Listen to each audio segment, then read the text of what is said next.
vamos a repartirnos. A ver, Juanita, tienes que ir a médicas, ¿vale? Hablar un ratito con David. Marga, vas a ir con Ana, Vale. ¿de acuerdo? En la G. Perfecto. Y las llaves te las quedas tú, porque aquí estamos en la G. Perfecto. Mercedes, Inma, en la T, abajo en trauma, ¿de acuerdo? Y cuando ya subas, Juanita, de médicas, te vienes conmigo, ¿de acuerdo? Vale. Y así ya estamos las 6.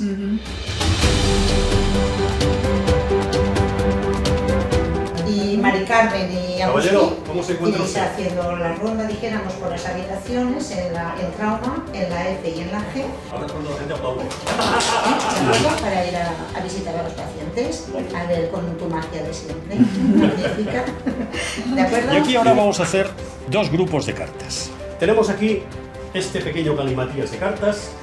Dígame uno de esos montoncitos que quiere que elimine.